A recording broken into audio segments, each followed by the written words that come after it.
साध संगत जी, राधा स्वामी जी। संगत जी, एक सत्संगी का सवाल है। मैंने सुना है नाम जब भी एक समय के बाद आध्यात्मिक यात्रा में बाधा बन जाता, फिर हमें संत सिमरन करने के लिए क्यों कहते? संगत जी, यह सवाल जितना छोटा लगता है, इसका जवाब उतना ही गहरा है। यदि इस बात को हम ठीक से समझ लें तो हमें साधना में बड़ी आसानी हो जाएगी। सबसे पहले हमें यह समझना होगा सिमरन का उद्देश्य क्या है। हम सिमरन क्यों करते हैं? क्या सिमरन हमारी मंजिल है? नहीं, सिमरन हमारी मंजिल नहीं। अगर सिमरन हमारी मंजिल नहीं है तो क्या सिमरन करना व्यर्थ है? बिल्कुल भी नहीं, सिमरन करना भी व्यर्थ नहीं। सिमरन ना तो मंजिल है और ना ही व्यर्थ है। सिमरन मंजिल तक पहुंचाने वाला साधन। मान लीजिए एक छोटा बच्चा पहली बार स्कूल जाता, अध्यापक उसे कहते हैं, पढ़ाते हैं, अ से अनार होता है, ए से एप्पल होता है, बी से बॉल होता है। बच्चा बार बार उसे दोहराता है। उसे उस समय वह दोहराना बड़ा जरूरी होता है क्योंकि अभी उसका मन सीख रहा है। लेकिन वही बच्चा अगर कॉलेज में पहुंच जाए, विश्वविद्यालय में पहुंच जाए, तो क्या वह पूरी जिंदगी केवल यही दोहराता रहेगा, अ से अनार होता है, ए से एप्पल होता? नहीं। तो क्या इसका अर्थ यह निकलता है जो उसने बचपन में सीखा वह सब गलत? बिल्कुल भी नहीं। वह जो बच्चे ने बचपन में सीखा था, उसी शिक्षा ने उसे आगे बढ़ाया।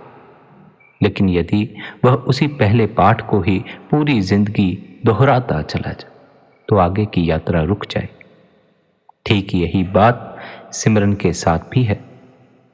जब मन चंचल हो, जब हर क्षण संसार की ओर मन भागता हो, जब एक मिनट भी मन भीतर टिकने के लिए राजी न हो, तब कहीं जाकर संत महात्मा हमें सिमरन करने को कहते। क्यों? क्योंकि बिखरे हुए मन को एक बिंदु पर लाने के लिए किसी सहारे की आवश्यकता होती। इसे एक और उदाहरण के जरिए समझिए यदि किसी को छत पर जाना हो तो क्या वह छत पर बिना सीढ़ी के पहुंच सकता है? नहीं पहुंच सकता। उसे सीढ़ी का सहारा लेना होगा। लेकिन यदि वह छत पर पहुंचने के लिए सीढ़ी पर ही खड़ा रहे, सीढ़ी से हिले ना, सीढ़ी से चिपक जाए, तो क्या वह कभी छत पर पहुंच पाएगा? कभी नहीं पहुंच पाएगा। पर इसका अर्थ यह तो नहीं कि वह सीढ़ी बेकार थी। सीढ़ी तो बहुत जरूरी थी, लेकिन उस सीढ़ी का उद्देश्य हमें ऊपर पहुंचाना था। वह मंजिल नहीं है, वह छत नहीं है। हम सीढ़ी को छत समझकर खड़े हो जाएं तो यह हमारी भूल है। सिमरन भी ऐसी ही एक सीढ़ी है। वह हमें भीतर ले जाने के लिए है, मन को ठहराने के लिए, सुरत को संसार से हटाकर अंदर की ओर मोड़ने के लिए। पर अगर कोई साधक उसी से चिपक जाए तो आगे की यात्रा रुक जाती। इसलिए नहीं कि सिमरन का कोई कसूर है, केवल इसलिए कि सिमरन पहला पड़ाव है। तुम पहले पड़ाव से आगे बढ़ ही नहीं रहे, तुम पहले पड़ाव पर ही खड़े। तुम पहली सीढ़ी पर ही खड़े हो तो छत पर कब पहुंचोगे? छत पर पहुंचने के लिए तुम्हें हर उस सीढ़ी को छोड़ना होगा जिनका इस्तेमाल तुम ऊपर जाने के लिए कर रहे। अब यहां एक और बात बहुत ध्यान से समझी। कई लोग यह सुनकर इसका गलत अर्थ निकाल लेते हैं और कहते हैं, क्या हमें एक समय के बाद सिमरन छोड़ देना चाहिए? नहीं, संत ऐसा कभी नहीं कहते। हमें क्या समझाया जाए? वे कहते हैं, पहले तुम सिमरन करते हो, फिर एक ऐसी अवस्था आती है जहां सिमरन अपने आप होने लगता, और फिर ऐसी दशा आती है जहां करने वाला भी मिटने लगता। यही तो साधना का फल है। इसे एक और उदाहरण से समझिए। मान लीजिए किसी को नदी पार करनी, वह नाव में बैठा है। नाव ने उसे सुरक्षित दूसरे किनारे पर पहुंचा भी दिया, लेकिन वह व्यक्ति अब नाव को अपने सिर पर उठाकर पूरी जिंदगी घूमना शुरू कर, तो उसे लोग क्या कहेंगे? यही ना कि इसने नाव का उपयोग तो ठीक किया, लेकिन इसने उसके उद्देश्य को गलत समझ लिया। नाव का काम पार करना है, बोझ बनना नहीं है। सिमरन भी ऐसा ही है। उसका काम है मन को संसार से हटाकर मालिक की ओर मोड़ना। जब मन बार बार भागता है तब सिमरन उसे वापस लाता। जब मन भटकता है सिमरन उसे संभालता है। जब मन बिखरता है सिमरन उसे समेटता। ऐसे करते करते धीरे धीरे एक ऐसा समय भी आता है जब भीतर की याद गहरी होने लगती। ऐसी अवस्था में पहुंचकर याद करने का प्रयास भी कम होने लगता। स्वयं से ही याद बनी रहती। जैसे किसी माँ को अपने छोटे बच्चे की याद रखने के लिए घड़ी देखकर याद नहीं करना पड़ता, वह तो हर समय उसके भीतर बसा रहता है। उसी तरह जब मालिक का प्रेम हृदय में उतरने लगता है तब सिमरन प्रयास से नहीं, स्वभाव से होने लगता। यही कारण है संत केवल जप नहीं सिखाते, वे जप से अजपे की यात्रा सिखाते। केवल स्मरण नहीं सिखाते, वे ऐसी स्थिति तक ले जाना चाहते हैं जहां स्मरण स्वयं श्वासों में बस जाए। हर क्षण भीतर उस मालिक की याद बनी रहे, हम भीतर धुन में लीन रहे। साधना की सफलता यह नहीं कि हम कितने घंटे भजन सिमरन में बैठे रहे।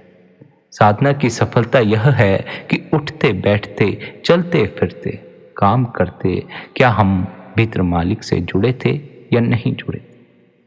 बहुत से सत्संगी हैं 2-2 घंटे भजन सिमरन में बैठते हैं, किंतु जब भजन सिमरन के बाद वे अपने सांसारिक जीवन में जीते हैं उनमें मालिक की याद दिखाई नहीं पड़ती। क्रोध भरा पड़ा है, अहंकार भरा पड़ा है, नाराजगियां भरी पड़ी, निंदिया चुगली करते। तो यह मत सोचो जो 1-1 घंटा 2-2 घंटा भजन सिमरन में बैठ लेते हैं इन्होंने कुछ कमाई कर ली। कमाई तो वही कर पाएगा जो उठते बैठते चलते फिरते हर पल मालिक से जुड़ा। 1-2 घंटे मालिक को याद करना यह तो एक काम की तरह हो गया। सदगुरु ने भजन बंदगी में बैठने को कहा था, आपने अपनी ड्यूटी समझकर उस फर्ज को निभा दी। प्यारे, हमें हर समय मालिक को याद रखना। यह सिर्फ 1-1.5 घंटे की बात नहीं, पूरे जीवन की बात है, हर पल की बात है। जिस पल मालिक भीतर भूल जाता है उस पल हम मन के शिकार हो जाते हैं और इस संसार में कुकर्मों के शिकार हो जाते।